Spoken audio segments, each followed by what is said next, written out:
तो जय हिंद जय भारत सभी को। एक बार सभी लोग कमेंट सेशन में वीडियो के शुरू होते ही और समाप्त होते ही आप लोग एक बार इंकलाब जिंदाबाद का नारा लगाएंगे, ठीक है। क्यों? क्योंकि भैया आज हम अपने देश के सबसे बड़े क्रांतिकारी जिन्होंने देश की जो स्वतंत्रता है उसमें बहुत बड़ा योगदान दिया है, ठीक है। तो उनके बारे में हम आप लोग समझेंगे ए टू जेड सब कुछ चीजें। इनके जीवन में जितनी भी घटनाएं हुई, जितनी भी मुझसे बन सकती है, मैं सब कुछ बताऊंगा अपने मुंह से ही, ठीक है। यहां पे मैं उसको बस लिख के लाया हूं और बताऊंगा अपने हाथ से ही, ठीक है। तो ये नहीं कि बस इसमें आप लोग ऐसे ही सुनते रहे। भैया आप लोग का कर्तव्य है कि आप लोग कमेंट सेशन में जय हिंद लिखें, ठीक है। क्योंकि भैया ये ऐसे शख्स है ना कि जिनकी बदौलत हम लोग आज इस खुले वातावरण में सांस ले रहे हैं। ये लोग ऐसे आदमी है, ठीक है। तो चलिए मोटिवेशनल कोट के साथ आगे बढ़ते हैं। बम और पिस्तौल से क्रांति नहीं आती, क्रांति की तलवार विचारों की शान पर तेज होती है।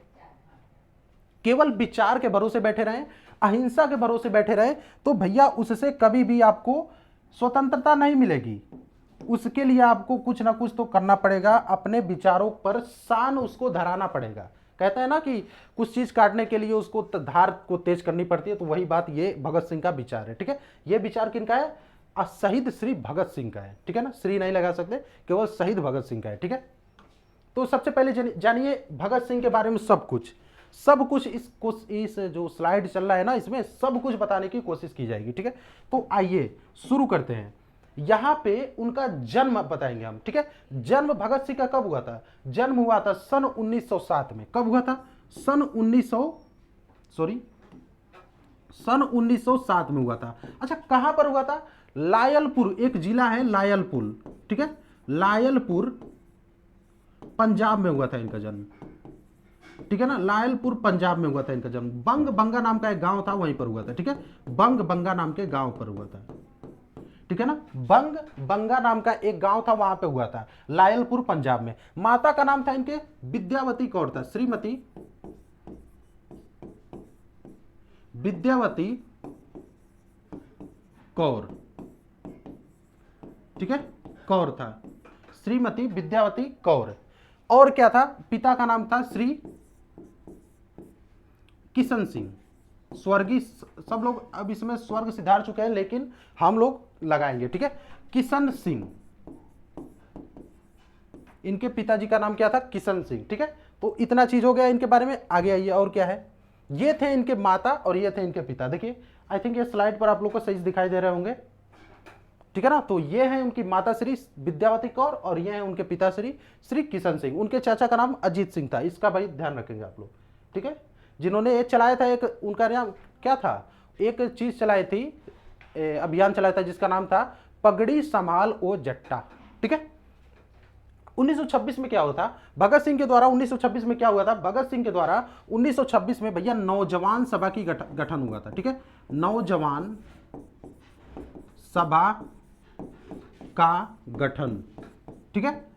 नौजवान सभा का गठन किन्होंने किया था? भैया जी 1926 में नौजवान सभा का गठन किया था किन्होंने? भगत सिंह ने, जो आगे चलकर 1928 में ये विलय हो गया, ठीक है। 1928 में ये विलय हो गया, किसमें? HSRA में विलय हो गया, ठीक है। HSRA में विलय हो गया, ठीक है ना। इसका विलय HSRA में हो गया 1928 में। नौजवान सभा बनी थी 1926 में, लेकिन 1928 में ये HSRA में विलय हो गया, ठीक है। आगे आइए। भगत सिंह ने सन 1929 में क्या किया था? 1929 में क्या किया था भैया जी? ये वही टाइम है जब भगत सिंह ने केंद्रीय असेंबली में बम फोड़ा था, ठीक है। केंद्रीय असेंबली में बम फोड़ा था, ठीक है ना। बम फोड़ा, ये वही समय है जब इन्होंने केंद्रीय असेंबली में बम फोड़ा था, ठीक है ना। केंद्रीय असेंबली में बम फोड़ा, तो इसका ध्यान रखेंगे, ठीक है ना। तो ये वही टाइम है। 8 अप्रैल सन 1929 को बटुकेश्वर दत्त और भगत सिंह ने केंद्रीय असेंबली में बम फोड़ा था। ऐसा इसका कारण क्या था? इसका कारण था आपका वो कि एक क्या था आया था? डिस्प्यूटरी बिल आया था, ठीक है। पब्लिक सेफ्टी बिल, ठीक है। इसके पीछे का कारण क्या था? पब्लिक सेफ्टी बिल, हाँ जी ठीक है, पब्लिक सेफ्टी बिल, ठीक है ना। इसका कारण क्या था? Public safety bill, public safety bill. अच्छा, इस बिल को इतना मतलब क्यों लगाया गया? देखिए, इसके पीछे यह कारण था कि बिना किसी कारण के आप किसी को भी गिरफ्तार कर सकते हैं, तो यही कारण था पब्लिक सेफ्टी बिल। 8 अप्रैल सन 1929 में भगत सिंह और कौन थे? बटुकेश्वर दत्त। भगत सिंह और इनके साथ कौन थे? बटुकेश्वर दत्त भी शामिल थे इसमें, ठीक है। बटुकेश्वर दत्त, भगत सिंह और बटुकेश्वर दत्त के द्वारा केंद्रीय असेंबली में बम फोड़ा गया था। कब? 8 अप्रैल सन 1929 को, ठीक है ना। आगे आइए, ये है बटुकेश्वर दत्त और ये है भगत सिंह, ठीक है। ये है लीजेंड भगत सिंह और ये है लीजेंड बटुकेश्वर दत्त, ठीक है।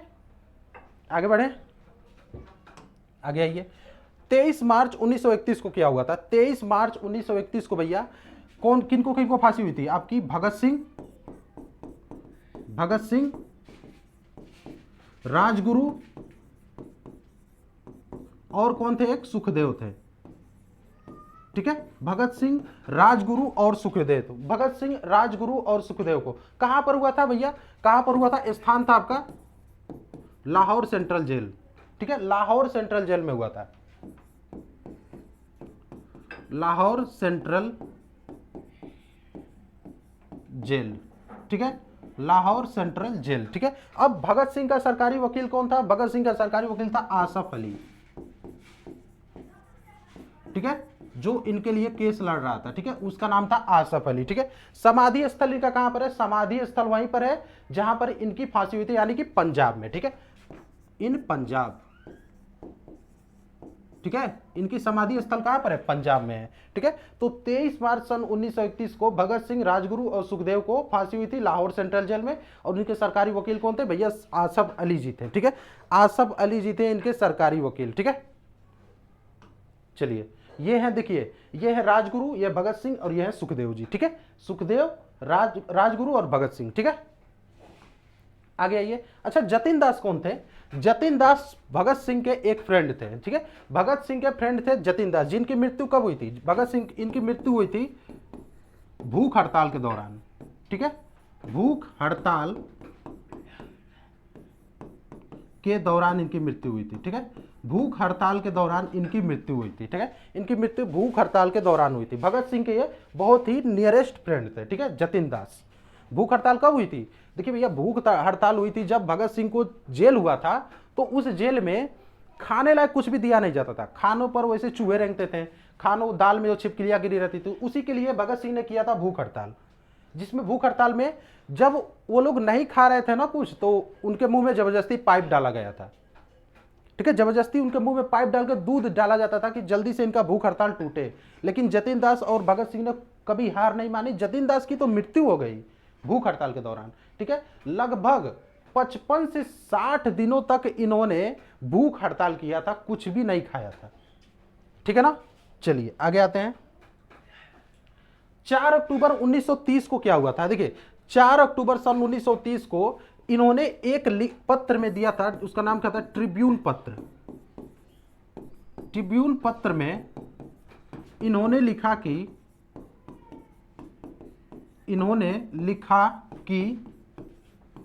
मुझे फांसी हो,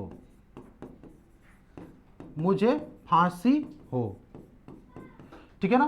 ट्रिब्यून एक पत्रिका थी, तो उसमें इन्होंने खुद छाप दिया कि मैं चाहता हूं कि भगत सिंह लिखे कि मैं चाहता हूं कि मुझे फांसी हो, ठीक है। भगत सिंह ने खुद ही लिखा इस पत्र में, ट्रिब्यून पत्र में, 4 अक्टूबर सन 1930 को। क्यों? क्योंकि इनके पिता श्री किशन सिंह ने इनके रिहाई के लिए क्षमा पत्र एक लिखा था, उसी के विरोध में इन्होंने ये लिखा, ठीक है। चलिए आगे आते हैं।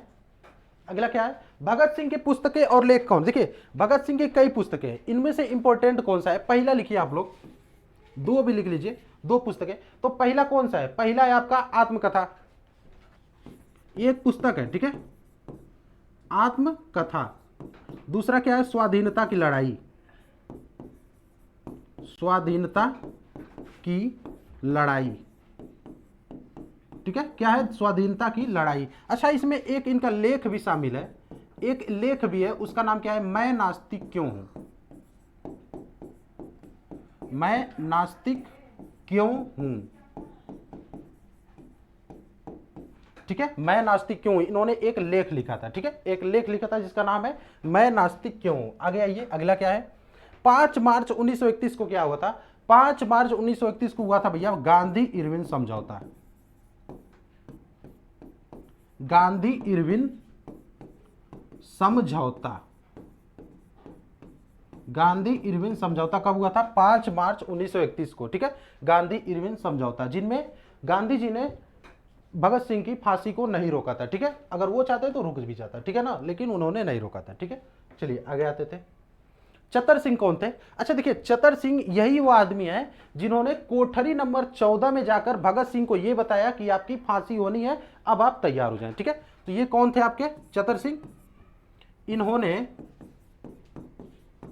क्या, चतर सिंह मैंने बताया ना कि ये वो आदमी थे कि जिन्होंने कोठरी नंबर 14 में जाकर ये बताया, कोठरी नंबर 14 में ही भगत सिंह को रखा गया था। ठीक है, तो कोठरी नंबर 14 में जाकर बताया कि आप तैयार हो जाइए, आपकी फांसी होनी है। ठीक है, तो यही थे उस समय के, इन्होंने कोठरी नंबर 14 में जाकर भगत सिंह को बताया कि आपकी फांसी होनी है। ठीक है, आपकी फांसी होनी है 5 बजे। ठीक है, तो ये चतर सिंह ने, यही थे उस समय के उनके रखवाले, उनके आसपास, उनके बैरिकेडिंग के आसपास यही थे। ठीक है, इन्होंने ही, चतर सिंह ने ही बताया था कोठरी नंबर 14 में जाकर कि भगत सिंह आप तैयार हो जाइए, आपकी फांसी होनी है। ठीक है, तो ये है भगत सिंह, ठीक है ना, ये है भगत सिंह। तो यही इनके बारे में सब कुछ बताना था। आई पर्सनली, जैसे कि मैं आप लोग को, सभी लोग को इंसिस्ट करता हूं कि आप लोग ये मूवी देखें। ठीक है, ये एक मूवी अजय देवगन साहब ने बनाई है, इनका नाम क्या है, भगत सिंह, लिख देंगे यूट्यूब पर ना तो आ जाएगी, भगत सिंह द लीजेंड। ठीक है, भगत सिंह द लीजेंड, सभी को ये मूवी देखनी चाहिए। ठीक है, जिसमें ये बताने की कोशिश किया गया है कि कैसे भगत सिंह ने स्वाधीनता की लड़ाई लड़ी भारत के लिए। ठीक है, तो वीडियो देखने के लिए बहुत बहुत धन्यवाद, मिलते हैं ऐसे इंटरेस्टिंग वीडियो में अगले बार, तब तक के लिए बाय, जय हिंद, जय भारत।